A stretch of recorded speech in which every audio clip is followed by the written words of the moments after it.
بسم اللہ الرحمن الرحیم۔ السلام علیکم۔ وش کنیا قسط نمبر 3۔ بدجنگی کی آنکھیں حیرت سے پھیل گئی۔ یہ سترانی کا جھوٹا دودھ تھا جو چوہوں نے پیا تھا، اور چوہے اس طرح مر گئے تھے کہ ان کے بدن سے بھی نیلے نیلے رنگ کا پانی بہہ رہا تھا۔ بدجنگی کو یاد آیا کہ ناگن عام طور سے سترانی کے منہ سے منہ لگائے کوئی عمل کرتی رہتی ہے، اور ایک بات اور بھی دیکھی تھی بدجنگی نے، وہ یہ کہ سترانی کے بدن کی نیلاہٹ آہستہ آہستہ کم ہوتی جا رہی ہے اور اس کی جگہ ایک انتہائی چمکدار سفیدی لے رہی ہے۔ ویسے یہ چھوٹی سی بچی جن اعلیٰ ترین خصوصیات کی حامل تھی، بدجنگی نے اتنی عمر کی کسی بچی کو نہیں دیکھا تھا۔ یہ خوفناک تجربہ اس کے لیے بڑے سنسنی خیز عمل کا باعث تھا۔ اس نے مزید تجربہ کرنے کے لیے ایک دن ایک اور کام کیا۔ ایک بلی جو بدجنگی سے ہلی ہوئی تھی اور کبھی کبھی کہیں سے مندر میں آ جاتی تھی، بدجنگی کے تجربے کا شکار ہو گئی۔ اس نے بلی کو سترانی کے پاس بٹھا دیا، اس طرح کہ سترانی کے سانسوں کی ہوا بلی کے چہرے کو لگے۔ کچھ ہی لمحوں کے بعد بدجنگی نے محسوس کیا کہ بلی نڈال ہوتی جا رہی ہے، اور پھر وہ پیروں پر سر رکھ کر سو گئی، لیکن اس کے بعد اسے دوبارہ جاگنا نصیب نہ ہوا۔ پہلے وہ بیٹھی ہوئی تھی، اس کے بعد لڑک گئی، اور تھوڑی دیر کے بعد بدجنگی کو پتہ چل گیا کہ بلی بے جان ہو چکی ہے۔ بدجنگی کے منہ سے بے اختیار نکل گیا، وش کنیا۔ ہاں، یہ زہریلی ہو گئی ہے، کہیں اس کے زہر سے خود مجھے کوئی نقصان نہ پہنچ جائے۔ اس دن کے بعد سے بدجنگی خود بھی احتیاط کرنے لگا۔ سترانی حسین سے حسین تر ہوتی جا رہی تھی۔ بدجنگی اس کے لیے کپڑے لاتا تھا۔ اس کے بال بے پناہ خوبصورت تھے۔ بدجنگی انہیں دھو کر ان کی چوٹی بھی گونتھتا تھا، اس سے باتیں بھی کرتا تھا، اور سترانی اپنی عمر سے کہیں زیادہ ذہانت کی باتیں کرتی رہتی تھی۔ اب میں کیا کروں؟ یہ تو بڑی ہوتی جا رہی ہے، اور جس تیزی سے بڑی ہو رہی ہے، اس سے یہ اندازہ ہوتا ہے کہ تھوڑے ہی عرصے میں خوب بڑی ہو جائے گی۔ دھرم داس مہاراج شیش ناگ کے سامنے منتر پڑھتے ہوئے جیون بیتا جا رہا ہے۔ شیش ناگ ابھی تک نہیں جاگے، کیا میری پوری زندگی بس یہیں اسی مندر میں گزر جائے گی؟ یہ احساس بدجنگی کو بڑی تیزی سے ہوتا جا رہا تھا، لیکن اس کے دل میں ایک آس جاگی ہوئی تھی، اپنی بہن رادھیکا کو تلاش کرنے کی آس، اور دنیا میں رہنے والے انسانوں کی تباہی اور بربادی کی آس، جنہوں نے انسانوں کو کتے سے بدتر سمجھ لیا ہے۔ لیکن بدجنگی جانتا تھا کہ جب تک اسے ایسی کوئی قوت حاصل نہ ہو جائے، ان لوگوں سے لڑنا بہت مشکل کام ہے۔ یوں پورے دن گزرتے گئے۔ سترانی اب خوب بڑی ہو گئی تھی، اس کا حسن نکھرتا چلا جا رہا تھا۔ نہ جانے کتنا عرصہ اسی طرح گزر گیا۔ ایک دن بدجنگی کو بخار آ گیا۔ تیز بخار سے اس کا بدن آگ کی طرح تپنے لگا۔ وہ کمرے میں زمین پر لیٹا کراتا رہا۔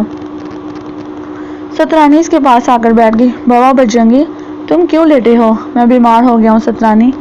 یہ کیا ہوا ہے؟ دیکھو، میرا شریر تپ رہا ہے۔ سترانی نے پیار سے بدجنگی کے ماتھے پر ہاتھ رکھا اور دیر تک ہاتھ رکھے رہی۔ اس کے بعد اس نے اپنا ہاتھ پیچھے ہٹا لیا۔ تو پھر بتاؤ، تم ٹھیک کیسے ہوگے؟ کچھ نہیں، میں ٹھیک ہو جاؤں گا۔ کیوں، کیا بات ہے؟ مجھے اس طرح بیمار دیکھ کر تجھے کچھ محسوس ہوتا ہے سترانی؟ ہاں، مجھے اچھا نہیں لگتا۔ میں پنکھ موری سے کہتی ہوں کہ وہ تجھے ٹھیک کر دے۔ پنکھ موری کون ہے؟ میرا دوست ہے وہ۔ تیرا دوست کہاں رہتا ہے؟ یہیں مندر میں۔ میں نے تو اسے نہیں دیکھا کبھی۔ میں دکھاتی ہوں تجھے، سترانی نے کہا، اور اس کے بعد اس نے اپنی آنکھیں بند کر لیں۔ نہ جانے وہ کون سی قوت تھی کہ کچھ ہی لمحوں کے بعد بدجنگی نے ایک لمبے سانپ کو دیکھا جو اپنے منہ میں کچھ پتیاں دبائے چلا آ رہا تھا۔ سترانی کے سامنے اس نے وہ پتیاں منہ سے گرا دیں۔ سترانی اسے دیکھنے لگی۔ بدجنگی محسوس کر رہا تھا کہ ناگ کی ننھی ننھی آنکھیں سترانی کی آنکھوں سے ملی ہوئی ہیں۔ سترانی جیسے کچھ سمجھنے کی کوشش کر رہی ہے، اور پھر ناگ نے گردن ہلائی اور واپس چلا گیا جہاں سے آیا تھا۔ سترانی نے پتھر کا ایک سفید ٹکڑا اپنی جگہ سے اٹھایا، برتن میں رکھے ہوئے پانی سے اسے دھویا، اور پھر پتیوں کو اسے رگڑنے لگی۔ پتیوں سے ہرا ہرا سا ایک عرق حاصل ہوا تو سترانی نے اسے اپنی انگلی سے اٹھا لیا اور اسے لیے ہوئے بدجنگی کے پاس آ گئی۔ منہ کھولو بدجنگی بابا، اس نے کہا، اور بدجنگی نے مسکراتے ہوئے منہ کھول دیا۔ سترانی نے وہ کڑوا عرق بدجنگی کے منہ میں ڈال دیا۔ بدجنگی تھو تھو کرنے لگا۔ ارے، یہ کیا کر دیا تو نے؟ کیا لے آئی ہے یہ؟ میں نے تجھ سے کہا تھا نا کہ تم ٹھیک ہو جاؤ گے۔ میرا دوست تمہارے لیے دعا لے کر آئے گا۔ در حقیقت تھوڑی دیر میں بدجنگی نے محسوس کیا کہ اس کے بدن میں ایک خاص قوت آتی جا رہی ہے۔ اسے اپنا بخار بھی ہلکا محسوس ہوا۔ تھوڑی دیر کے بعد اٹھ کر بیٹھ گیا۔ سترانی، یہ تو کمال ہو گیا۔ ایسے کتنے دوست ہیں تیرے؟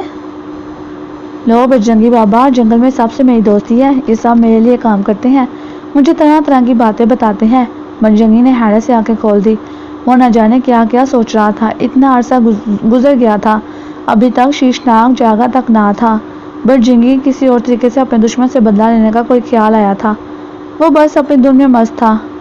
جب سے سترانی اسے ملی تھی اس کی دنیا ہی بدل گئی تھی۔ وہ سترانی میں ہی کھویا رہتا تھا اور سترانی ایسی سندر ایسی حسین تھی کہ صبح ہی اسے ایک نگاہ دیکھ لیا جائے تو پورا دن خوشگوار گزرتا تھا۔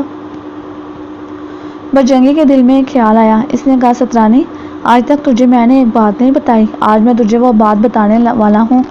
تو بتاؤ نا بجرنگی بابا، میں خود نئی نئی باتیں جاننا چاہتی ہوں۔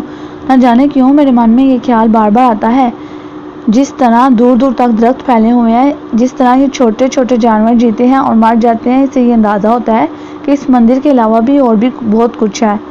میں جانتا ہوں کہ فطرت ہمیشہ انسان کی رہنمائی کرتی ہے، وہ کہیں بھی ہو، کسی بھی ماحول میں ہو، وقت اسے بہت کچھ سمجھا دیتا ہے۔ یہ صدیوں کی کہانیاں ہیں سترانی، میں تجھے ان میں سے کچھ کہانیاں سنانے والا ہوں۔ سترانی ہمیشہ کی طرح پیار سے بیٹھ گئی، اس کی شوق نگاہیں بجرنگی کے چہرے کا احاطہ کیے ہوئے تھی اور بجرنگی آج سترانی کو دنیا سے روشناس کرانے کا فیصلہ کر چکا تھا۔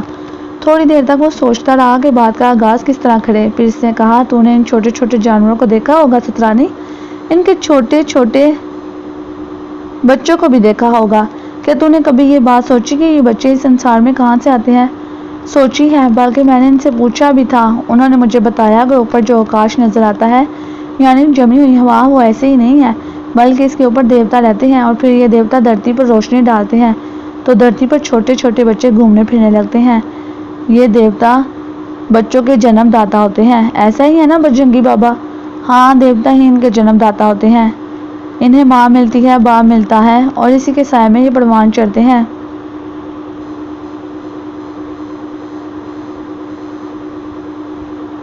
پرندے سارے کے سارے ماتا پتا کے سائے میں پلتے اور بڑھتے ہیں اور تو بھی ان میں سے ایک ہے۔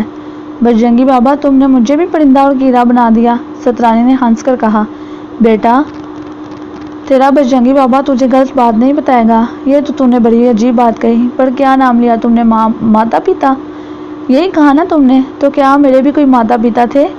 ہاں، وہی میں تجھے بتانے جا رہا تھا، سچ مچ تیری ماتا بھی تھی اور پتا بھی تھے، انہوں نے ہی تجھے جنم دیا تھا اور اس کے بعد تو یہاں آ گئی میرے پاس رہنے۔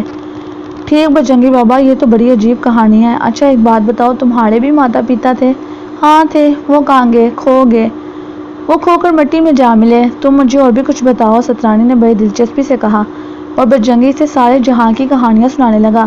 سترانی بہت دلچسپی اور اشتیاق سے یہ سب سن رہی تھی، وہ خود بھی بجرنگی کی باتوں میں ٹکڑے لگائے جاتی تھی۔ ان بچوں کی ماتائیں انہیں چھاتی سے لگائے رہتی ہیں، ہاں انہیں پہلی خوراک انہیں سے ملتی ہے، پر بجرنگی بابا ایک بڑی عجیب بات ہے، جب بھی کوئی پرندہ کوئی بچہ مجھے اچھا لگتا ہے میں اسے چومتی ہوں تو وہ لیٹ جاتا ہے اور پھر کبھی نہیں اٹھتا۔ ایک دفعہ میں دودھ پی رہی تھی کہ منگو میرے سامنے آ کر مجھ سے دودھ مانگنے لگا، میں نے دودھ اسے دے دیا، منگو نے دودھ پیا اور پھر میرے سامنے لیٹ گیا، پھر اس نے آنکھیں نہیں کھولنی اور پھر اس کے بدن کا سارا ماس اس کی ہڈیوں سے الگ ہو گیا۔ بجرنگی سوچ میں پڑ گیا، ایسا کیوں ہوتا ہے بجرنگی بابا؟ اس بات کا جواب پھر کبھی دوں گا تجھے، بجرنگی نے کہا، مگر اس دن کے بعد سے بجرنگی کس قدر بے چین ہو گیا، وہ بار بار منی کے سامنے جا کر بیٹھ جاتا، منتر پڑھتا اور پھر سانپ سے باتیں کرتا۔ شیش گندھاری جیون بیت گیا، منتر پڑھتے پڑھتے کب جاگو گے، کب میرے من کی آگ بجھے گی، ایسے تو باقی جیون بھی بیت جائے گا۔ مجھے تو لگتا ہے جوگی دھرم داس نے دوسری بات کہی ہے، وہ میرے من کا کرودھ دھونا چاہتا تھا، اس کا خیال تھا کہ میں آبادیوں سے دور چلا جاؤں گا تو سب کچھ بھول جاؤں گا، مجھے ایک لگن لگ جائے گی۔ نہ گرو جی، ایسا نہیں ہو سکتا، مجھے اگر میری رادھیکا مل جائے تو شاید میں سنسار کو معاف کر دوں گا، دوسری صورت میں جیون کی آخری سانس تک میں اسے نہیں بھول سکوں گا، مجھے پتا تو چلے کہ وہ جیتی ہے یا مر گئی ہے۔ اس دن وہ مٹی کے سانپ کے سامنے بیٹھ گیا۔ مجھے میرے سوال کا جواب دو شیشناگ، تم کب جاگو گے، کب مجھے میرا دان ملے گا؟ اگر تم نے مجھے جواب نہیں دیا تو سب کچھ بھسم ہو جائے گا، میں پھر سے ارجن سنگھ بن جاؤں گا۔ میرے سوال کا جواب دو۔ اسے کوئی جواب نہیں ملا تو وہ غصے سے اٹھ کھڑا ہوا، مجھے جواب نہیں ملا شیش گندھاری۔ وہ واپس مڑا اور باہر نکل کر اس نے ادھر ادھر دیکھا اور پھر ایک وزنی پتھر اٹھا لیا اور اسے ہاتھوں میں لیے اندر آ گیا۔ اس نے خونی نظروں سے مٹی کے سانپ کو دیکھا اور پھر پتھر اس کے پن پر دے مارا، مٹی کا پن ٹوٹ کر دور جا گرا تھا اور اس کے بعد وہ دیوانوں کی طرح سانپ کو ریزہ ریزہ کرتا رہا۔ جب اس نے اس کے آخری حصے پر ضرب لگائی تو اس کی نظر سامنے اٹھ گئی، نہ جانے کب سترانی ناک کے پیچھے آ کھڑی ہوئی تھی، وہ خاموشی سے بجرنگی کو دیکھ رہی تھی۔ بجرنگی اسے دیکھتا رہا، پھر بے اختیار مسکرا دیا، مل تو گئی مجھے میری شاکیا منی، تو ہی تم ہے میرا کرم